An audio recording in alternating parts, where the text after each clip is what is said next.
గత వైసీపీ ప్రభుత్వ కాలంలో అమలైన రాజ్యాంగ వ్యతిరేక నియంతృత్వ విధానాలు ప్రజాస్వామ్య వ్యవస్థను తీవ్రంగా దెబ్బతీశాయని సిపిఐ జాతీయ సమితి సభ్యులు ముప్పాళ్ల నాగేశ్వరరావు ఆరోపించారు. కలెక్టర్ కార్యాలయం ఎదుట ధర్నా నిర్వహించారు. నిరసనలు, ర్యాలీలు చేయడానికి కూడా వీలు లేకుండా జీవో నెంబర్ 1 తీసుకురావడం ప్రజాస్వామ్యంపై దాడి అని అన్నారు. ఆ జీవోను సిపిఐతో పాటు అప్పట్లో ఉన్న ప్రధాన ప్రతిపక్షాలైన టీడీపీ, జనసేన కూడా వ్యతిరేకించాయని గుర్తు చేశారు.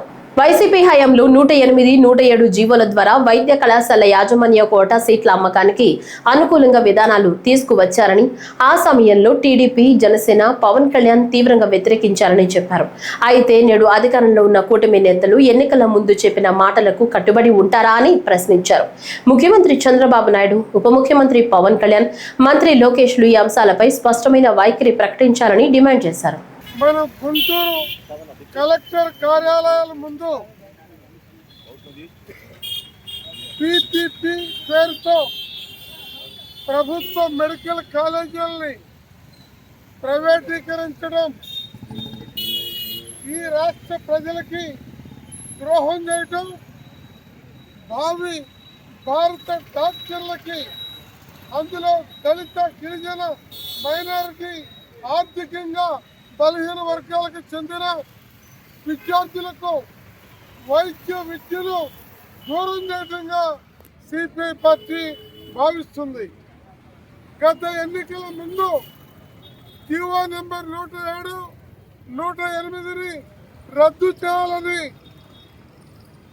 నారా లోకేష్ గారు యువగలం పాదయాత్ర సందర్భంగా పదే ప్రభుత్వాన్ని డిమాండ్ చేశారు. తమ అధికారం వచ్చిన వెంటనే ఆ రెంటిని రద్దు చేస్తామని చెప్పారు. కానీ అధికారం వచ్చిన తర్వాత 17 మెడికల్ కాలేజీల్లో 10 కాలేజీలని ఈ ప్రైవేట్ పబ్లిక్ పార్ట్నర్షిప్ పెడుతూ ఈ రోజు వరకు వేలాది ఎకరాలు బడా పారిశ్రామికవేత్తలకి కట్టబెట్టి తద్వారా కమిషనర్ పొందాలనేటువంటి దొక్క తప్పితే దానికి మించిన మరొక పొరపట్టం లేదు. ఈ 10 మెడికల్ కళాశాలలో 600 ప్రభుత్వ భూములు ఉంటాయి. ఒక్కొక్క భూమి ₹1 నుంచి 2 కోట్ల విలువ చేసే భూములు, లక్షలాది చదరపడుగుల నిర్మాణంలో ఉన్న నిర్మితమైన భవనాలు ఉంటాయి.